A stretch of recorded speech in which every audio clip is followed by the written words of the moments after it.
Hello everyone. একটা একটা নতুন সকাল। তো তোমাদের মনে হতে পারে যে আজকে এখন ভিডিওটা কেন স্টার্ট করছি। তো এখন বাজে 5টা, 5:30 বাজে। তো আমি 5:30টার সময় উঠে রিশার সমস্ত জিনিস গুছিয়ে নিয়েছি, ওর টিফিনটা গুছিয়ে নিয়েছি, সব কিছু গুছিয়ে নিয়েছি।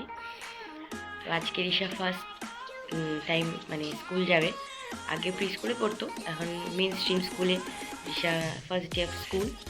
তো উঠেই 5:30টার সময় উঠে ভাত বসিয়ে নিয়েছে। তো বাস আসবে, বাসে আমাকেও যেতে হবে প্রথম কয়দিন। তো চলো আজকে স্কুলটা কেমন কি হচ্ছে, কেমন কি তোমাদের সাথে শেয়ার করব। তো আমি প্রথমে একটা কফি নিয়ে নিয়েছি, ভাত বসিয়ে সব কিছু করে কফি নিয়ে নিয়েছি। কফিটা খেতে খেতে আজকে দিনটা শুরু করি। তো দেখতে থাকো কেমন চলছে। যেহেতু এখন এক সপ্তাহ আমি ওর সাথে যাব, সেহেতু সকালবেলা সমস্ত কাজ ওর বাবার অফিসের টিফিন সব কিছু রেডি করে যেতে হবে, তাই একটু তাড়াহুড়োর মধ্যে থেকেই চলবে কয়টা দিন। তো প্রথমেই দেখো আমি ওকে দুধটা গরম করে রেখে ওকে তুলে নিয়ে ব্রাশ ট্রাশ করিয়ে দিলাম। তারপরে ওকে আমি টিফিনটা দিয়ে দিলাম। ও সকালবেলা দুধ আর মুসলি খেয়ে যায়। তো তারপরে ওর টুলগুলো পুরোপুরি কমপ্লিটভাবে বেঁধে তারপরে আমি রেডি হতে যাব।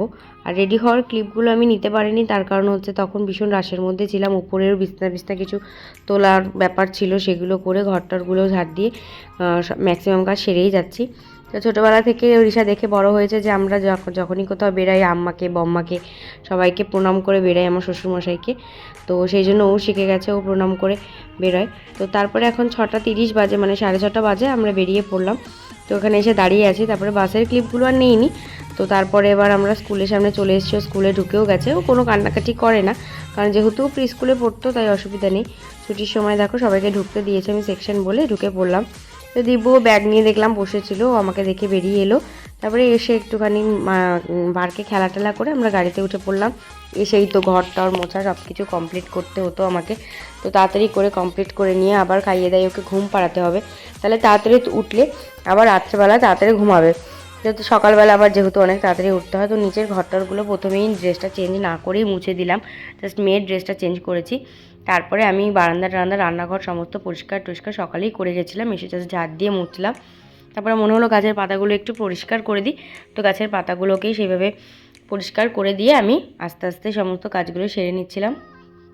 প্রথমে মনে হয় যবে দিন আসছে দিন চলে আসলে ঠিকই মানুষের মতো হয়ে যায়, কিন্তু আমার মেয়ের স্কুলটা যেহেতু অনেকটাই দূরে, তো সেই জন্য ঠাকুরকে বলি, ঠাকুর আমাকে সুস্থ রাখো, যতক্ষণ আমাকে সুস্থ রাখবে ততক্ষণ আমি চাই আমি আমার বাচ্চার আর আমার হাজব্যান্ডের সব কিছুই ঠিকঠাক করে করতে পারবো, যেহেতু আমার একার উপরেই এটা দুজন রয়েছে। তবে দেখো টিফিন বক্সগুলো ধুয়ে দিয়েছিলাম একবারে, সব কিছু পরিষ্কার করে জায়গায় রেখে দিচ্ছি, তাহলে রাত্রে রান্নার সময়তেও সুবিধা হবে। তো তোমাদের দেখাই এক ঝলক যে আমার ঘরটা এখন কীরকম লাগছে। তো দেখো সব কিছু পরিষ্কার করে আমি এই ডিম লাইটটা অল টাইম জ্বালিয়ে রাখি। তো তারপরে আমি উপরে চলে যাব, উপরে গিয়েও আমার অনেক কাজ আছে। তো উপরের ঘরটা তোমাদের সাথে আর শেয়ার করলাম না। তারপরে আমি ছাদে চলে গেছিলাম, কিছু জামা কাপড় কেচে রেখেছিলাম, তো সেগুলো আমি মেলে দিলাম। মেলে দিয়ে তারপরে আমি যাব স্নান করতে। এর মাঝখানে খাওয়ার ক্লিপগুলোও নিতে পারিনি, তার কারণ হচ্ছে আমি খাওয়ার সময় খুব তাড়াতাড়ি করে রিশা আজকে দুপুরবেলা খেতে চাইছিল না, তাই ওকে আমি খাইয়ে দিলাম। তারপরে শুতে পাঠিয়ে দিলাম ওকে, যেহেতু প্রথম দিন এরকম গেছে, তারপরে এবার ওর অভ্যাস নেই, তো তাই জন্যই আমি ওকে শুতে পাঠিয়ে দিলাম। তো তারপরে আমি ওকে ঘুম টুম পাড়িয়ে এসে আমি ভাবলাম ছাদের জামা কাপড়গুলো একবারে তুলে নিই। তো ছাদের জামা কাপড়গুলো আমি তুলে নিচ্ছিলাম। তার কিছুক্ষণ পরে দেখি তিনি উঠে গেছেন। উঠে গিয়ে দেখুন এই যে হাই করছে। তারপরে এবার তখন বাজে 5টা, 5:30 বাজে। তারপরে রাত্রে রান্নার কাজে চলে এলাম। তারপরে আমি প্রথমে একটুখানি গরম জলে একটু ব্ল্যাক কফি খেয়ে নিলাম। আজকে রাত্রেবেলা রান্না করব, একটু ভোলা মাছ করব আর কালকে সকালের জন্য।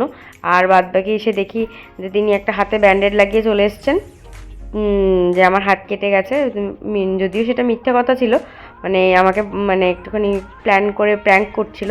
তো তারপরে দেখো মশলা কাপড়টি কিছু ঢালার ব্যাপার ছিল, সেগুলো আমি ঢেলে কমপ্লিট করে নিলাম। আর রিশা গেছে এখন আমার ছোটো মা কাকি শাশুড়ির সাথে গেছে, আর কাকা শ্বশুরের সাথে গেছে একটুখানি ঘুরতে। আজকে কাকা শ্বশুরের বার্থডে ছিল, তো সেই জন্য ওকে নিয়ে গেছে ঘুরতে। তো রাত্রেবেলা আসার পথে আবার কাকা বিরিয়ানি এনেছিল, তো বিরিয়ানি খাওয়া হয়েছিল, তাই জন্য কালকে রাত্রেরই শুধু রান্নাটা করিনি, সকালের রান্নাটা করে রেখেছিলাম। তারপরে রান্না মোটামুটি বসিয়ে দিলাম। এদিকে ও নেই, তার ঝড়ের বেগে কাজ করছিলাম। তো ভোলা মাছের পেঁয়াজ রসুনটা দিয়ে ভাবলাম একটু কফি খাবো, তো কফিটা নিয়ে বসেছি যদিও কফিটা খাওয়ার জন্য, শেষমেশ কফিটা আর খাওয়া হয়নি, ঠান্ডা হয়ে গিয়েছিল।